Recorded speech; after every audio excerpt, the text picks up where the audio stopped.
So you may be asking yourself what is happening at the very beginning of this show. It's Wednesday the 14th of December 2022. A warm welcome. Now I'm going to read you this article first of all. And China has always had floods. That is one reason for the building of the Three Gorges Dam to try and migrate the effects of the plum rains. But I won't read the next bit because that's impolite. And some people may think these rains are man-made and, quote, build a better sewage system instead.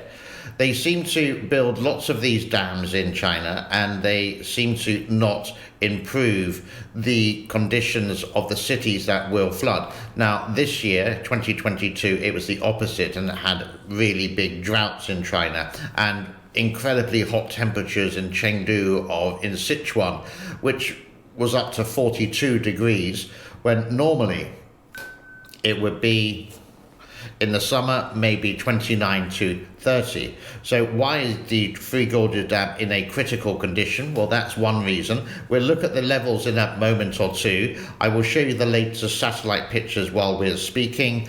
These are the same as I showed on the 12th, but the pictures are from the 11th of December, so they are 3 days old. Critical condition because the water levels at this time of year are so low. This is the first time near enough in December that the Three Gorges Dam has had low levels, and the water basically is hardly moving.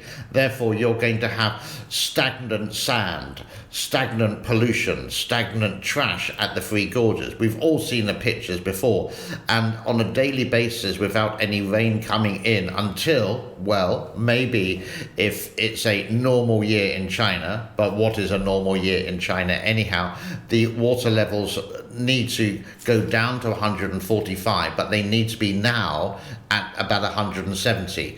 Sort of weird, but this is how the Three Gorges Dam actually works. So it's in a critical condition. So the operation of the dam, they would say that 6 or 7 turbines are working. It's producing a tiny amount of electricity, if any. They can't really release any water because they can't afford for the water levels to go down.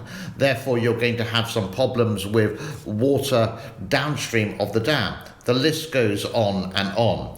Let's have a look at the levels for you, and let's have a look at the weather for the Three Gorges in the next coming days.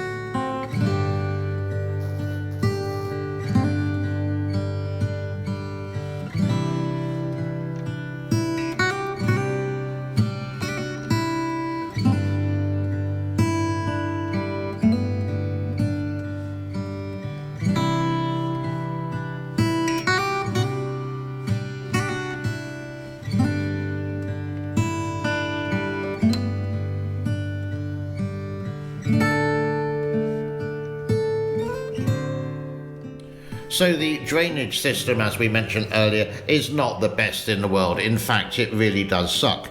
Way back in 2020, when it had the unprecedented once-in-a-10,000-year flood, again in the last 2 decades, hope you get the sarcasm there, what they needed to do was open up some of the riverbanks to let some of the water out, which you can see from the videos here. Then they would close the water bank, and then this water would be, well, just left into farmland, and that poor farmer is not going to get any crops or that crop for that particular year. It is just incredibly annoying. And again, the Three Gorges Dam, as I said countless times before, shouldn't have been built. Now, that's all I got from the Three Gorges Dam, but I do have some information about China, I do have information about cars, and a little bit of Pickle towards the end as well. So do stay tuned, but I'll be back after this blackout screen, which looks like this. This is a map of the Mongolian Empire way back in 1279. 12.74 million miles, 22% of the world. That was the Mongolian Empire, now quite tiny compared to this. But this is Chinese way of thinking. This is the communist China claims that 22% of the world today, dating back to the Mongolian Empire of 1,000 years ago, should belong to them. And the moon. And the leaders have actually stated that. Weird, huh? What else is happening? Here you can see what it's like in a hospital. Last week or 10 days ago, the CCP, the Chinese government, relaxed the zero COVID policy. Xi Jinping hasn't said anything about this. He has been enjoying a little bit of the high life with Fat Fred, the king of Saudi Arabia.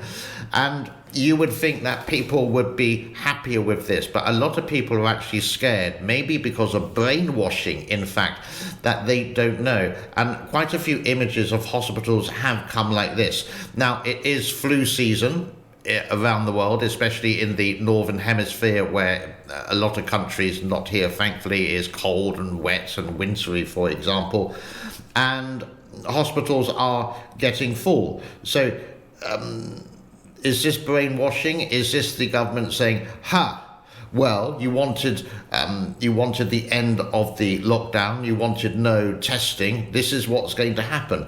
I don't know, but what do you think?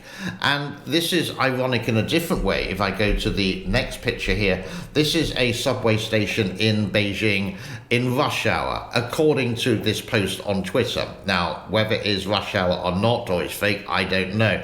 But it's really weird. And here you can go and see what it's like to drive in Beijing. I think this was posted a couple of days ago, going next to the CCTV building, the one on the left-hand side, which looks like a pair of underpants. While in Tehran, in Iran, the white paper movement is going against the government there as well. So this is spreading, which is a good thing. Yeah, let the people speak, let the people have freedom. And what's happening on the Indian-Chinese border, not too sure, but there are some articles which have come out related to that.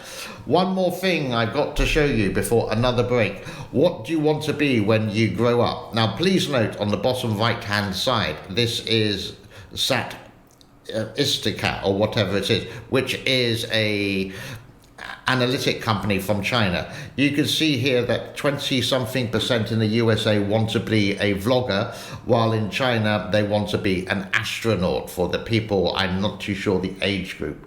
12 years old age group. Is this more propaganda? I would say yes with this one. It's just because more of the space race, can I say space race between China and America, etc., is happening, so they're promoting that way. If you see any kind of logistics or kind of data or surveys from this company, take it please with a pinch of salt, because I really don't believe them.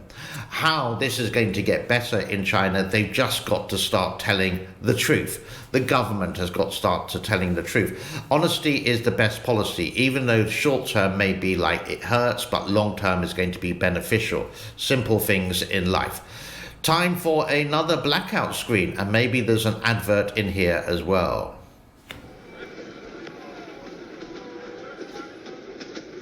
I do actually, or I have found some rare footage of what Beijing was like in the 1950s and the 1960s.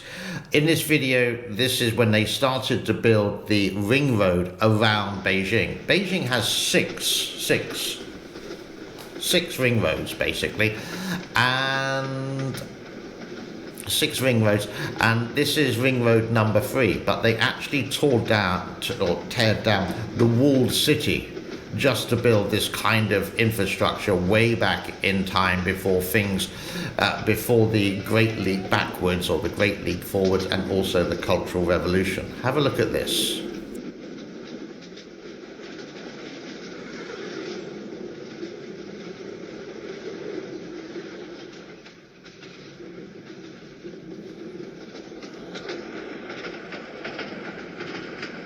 And And one more thing to go. I haven't shown a video of Pickle or Tokyo actually on this show for quite a while, but do go and check out the video channel of Tokyo and Pickle in the link in the description below. Yesterday we bought them a early Christmas present. It's a little tunnel in beautiful pink, you can see here. And Pickle sort of enjoyed it, and now it's downstairs. It is going to go where what's left of the Christmas tree is there. If you do like the videos of Pickle, please do share this, please do like, and if you can, contribute, because this is your money actually going towards the Pickle Foundation, so to speak. And do go and check out the other channel. I think there's like 409 subscribers. I need 1,000 subscribers and 4,000 viewing hours, and I think I got 962. I need more, and then I will never ask you again for any financial contributions to the channel. And you can do so now on this channel via Super Thanks. It really does help myself or Pickle. I can easily afford one cat, but two is sometimes a stretch. So this is why I have the Tokyo and Pickle channel in the link in the description below. So eventually it can have advertising, and this will be able to support Pickle throughout her life. Thank you very much. That brings us to a close. I'm going to leave it there. God bless to everyone. Have an excellent day. Be well, be safe, and I will say bye-bye. Thank you very much for your time. Cheerio.